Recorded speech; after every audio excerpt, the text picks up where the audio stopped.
Hello and welcome to my latest weekly video news from Madison's. Well, there's not much going on in the property news market at the moment other than chat around the general election. So I promised I would only bring you news as it related to the housing market on that regard. And Rishi Sunak and Keir Starmer went up against each other on the 4th of June for a kind of TV head-to-head debate. And one of the overwhelming messages from it for the housing industry was really it's kind of largely ignored.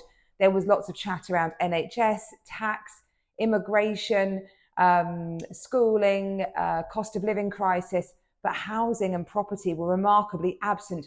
Not surprising. You may remember that I did say that I don't think the housing market will form a big part of their manifestos, and that was certainly seen to be the case there. So they have since then both come out with a bit of new news on what they're going to do. So Labour, first of all, they have said that they are going to maintain and build on the Freedom to Buy Act. Now, this was, they're calling it Freedom to Buy. It was basically the government's guarantee scheme for anybody trying to get on the property ladder, first-time buyers. The biggest challenge they have is not actually mortgage payments. Rents have increased so much that actually they're quite used to paying a high rent. So their mortgages are often actually either slightly less or at what they're used to paying for rent. But it's the deposit that is the big issue for them, raising that vital deposit to get on the housing market. So the government introduced this mortgage guarantee scheme where effectively the government would guarantee the bank's lending for that final bit of deposit that was required. Interestingly, most first-time buyers at the moment are putting around a 20% deposit on average. So many of them are managing to raise that probably because of the Bank of Mum and Dad, the fifth biggest lender in the UK. But it was due to be abolished in April next year. Well, Labour have said they're going to continue it, enhance it. They estimate it will allow 80,000 people to get on the property ladder. So that's one thing they've come out on the world of property. The Conservatives, what have they said? Well, Jeremy Hunt has announced that there will be no increases to CGT, stamp duty, or council tax rebandings for the next 5 years. So CGT, of course, we've seen reductions on the personal allowance recently, but basically saying everything's going to stay the same. And stamp duty, well, at the moment they're at slightly higher rates to give a bit of relief to the market. So for first-time buyers, the current rate of stamp duty that is free before you have to start paying it is a property purchase up to £425,000. And for anybody who's buying their second or third or fourth home, not a multiple home, they have to be selling their main residence and buying their next one, then it sits at £250,000. So that was going to reduce the 250 to 125 and the 425 down to 300 for first-time buyers in April again next year. So they are going to stay as they are, those higher levels, and no council tax rebanding as well. So which has been talked about for a little while. It's felt they're largely out of date. So two small policies that have come on.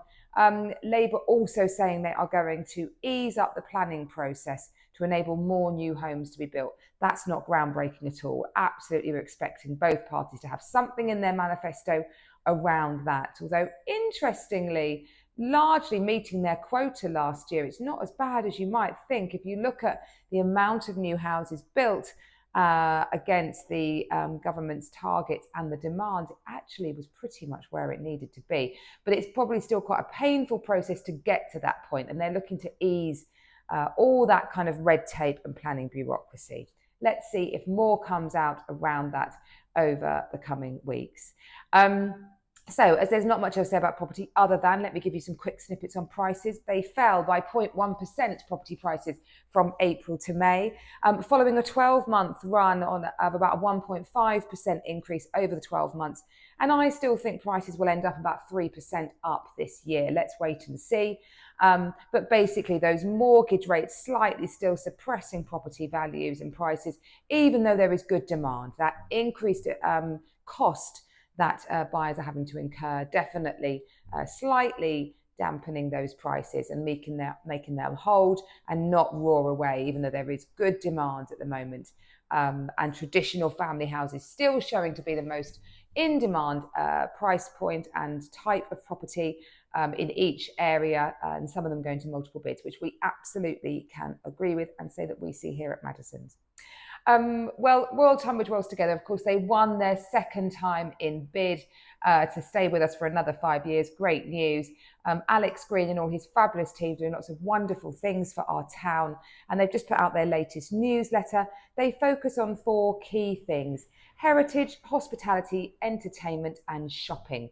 And everything they do is trying to push visitors and tourism to our beautiful town to make people realise what a wonderful place it is to come and spend their money here, and also for locals to look to spend their money here as well. So they've just produced their latest newsletter. I've said it's got lots of details of what they're up to. One exciting thing I saw, the Wimbledon final is going to be screened at Calverley Grounds. How wonderful is that going to be? What a great atmosphere. Please let the weather be okay. We cannot have too much more rain and cold weather. So that sounds really exciting though. All the details on their website, which you can see at the bottom of the screen now. Finally, if you are looking for a really great family home and close proximity to the fabulous secondary schooling that we have here in Tunbridge Wells, be that the Grammars, Bennett, St Greg's, all those great secondary schools, they tend to sit up on the St John's area, and I have got 2 beautiful properties that I've taken to market. How about this fabulous, completely renovated property on Colverdon Park? It is exquisitely presented, absolutely stunning, landscape garden, really spacious accommodation, very, very generous, because the current owners have extended to the rear and gone into the loft. It is beautiful, off-road parking, the works. On our offers in excess of 1.65, or this lovely, equally lovely property in a really lovely tucked away, secluded location. Big plot, end of private drive off Derwent Drive, which is off Colverdon Down, highly secluded.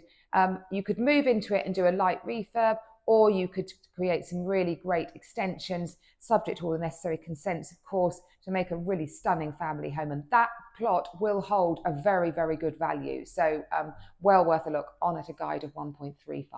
If either of interest, give us a call. I hope you have a lovely week, and I look forward to seeing you next week. Bye-bye.